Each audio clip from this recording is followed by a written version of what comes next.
Hey, third grade. It is Wednesday, March 25th, and I'm going to read from Wonder. We are still in the part from Jack's point of view. We have a few chapters left of this part. I don't think I can get through, definitely not get through all of those today, but I should be able to get through a couple of chapters. So this chapter is called In Science, and here we go. I'm not the greatest student in the world. I know some kids actually like school, but I honestly can't say I do. I like some parts of school, like PE and computer class, and lunch and recess, but all in all, I'd be fine without school. Okay, so right now, I wonder if Jack were in our situation, if he would feel the same way. And the thing I hate the most about school is all the homework we get. It's not enough that we have to sit through class after class and try to stay awake while they fill our heads with all this stuff we will probably never need to know, like how to figure out the surface area of a cube or what the difference is between kinetic and potential energy. I'm like, who cares? I've never ever heard my parents say the word kinetic in my entire life. I hate science the most of all my classes. We get so much work, it's not even funny. And the teacher, Miss Rubin, is so strict about everything, even the way we write our headings on the top of our papers. I once got 2 points off a homework assignment because I didn't put the date on top. Crazy stuff. When me and August were still friends, I was doing okay in science because August sat next to me and always let me copy his notes. August has the neatest handwriting of anybody I've ever seen who's a boy. Even his script is neat, up and down perfectly, with really small, round, loopy letters. But now that we're ex-friends, it's bad because I can't ask him to let me copy his notes anymore. So I was kind of scrambling today, trying to take notes about what Miss Rubin was saying. My handwriting is awful. When all of a sudden, she started talking about the 5th grade science fair project, how we all had to choose a science project to work on. While she was saying this, I was thinking, we just finished the freaking Egypt project. Now we have to start a whole new thing? And then in my head, I was going, oh no. Like that kid in Home Alone with his mouth hanging open and his hands on his face.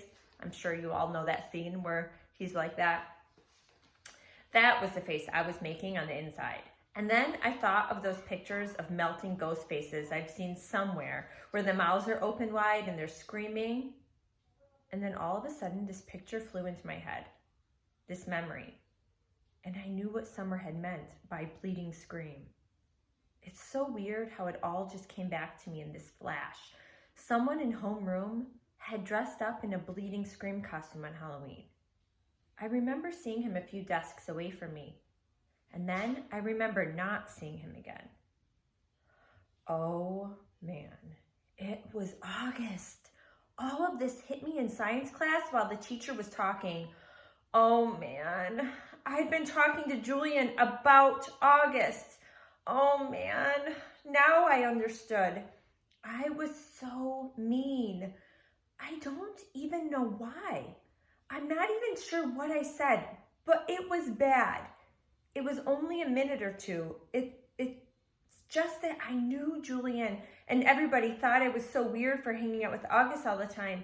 And I felt stupid. And I don't know why I said that stuff. I just was going along. I was stupid. I am stupid. Oh God. He was supposed to come as Boba Fett. I would never have said that stuff in front of, is it Boba or Boba Fett? I always forget, and you guys correct me, and now I'm not there to have you correct me. So if you're listening to this, you can correct me. But that was him, that bleeding scream sitting at the desk looking over at us. The long white mask with the fake squirting blood, the mouth open wide like the ghoul was crying. That was him. I felt like I was going to puke.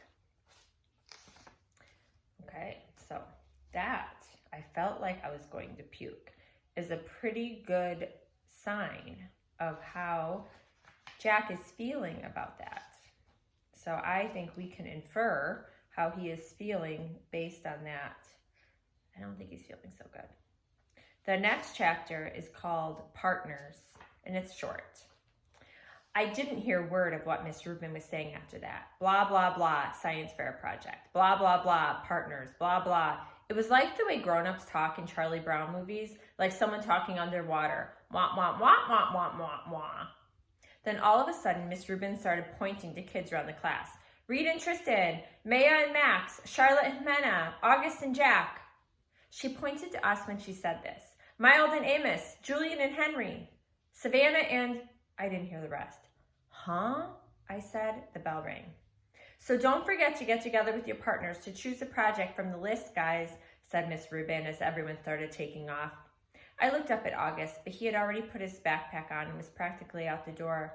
I must have had a stupid look on my face because Julian came over and said, looks like you and your best bud are partners. He was smirking when he said this. I hated him so much right then. Hello, Eartha Jack Will, he said when I didn't answer him. Shut up, Julian.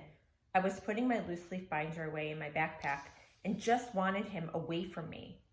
You must be so bummed you got stuck with him, he said. You should tell Miss Rubin you want to switch partners. I bet she'd let you. No, she wouldn't, I said. Ask her. No, I don't want to. Miss Rubin, Julian said, turning around and raising his hand at the same time. Miss Rubin was erasing the chalkboard at the front of the room. She turned when she heard her name. No, Julian, I whisper-screamed. What is it, boys? She said impatiently. Could we switch partners if we wanted to? Said Julian, looking very innocent. Me and Jack had this science fair project idea we wanted to work on together. Well, I guess we could arrange that, she started to say. No, it's okay, Miss Rubin, I said quickly, heading out the door. Bye. Julian ran after me. Why'd you do that? He said, catching up to me at the stairs. We could have been partners. You don't have to be friends with that freak if you don't want to be, you know. And that's when I punched him right in the mouth. That is the end of that chapter. And I don't think I have time to read the next one. Otherwise, this video is going to get too long. But maybe I will record a second one. So we'll have 2 recordings today. All right, I'll be back.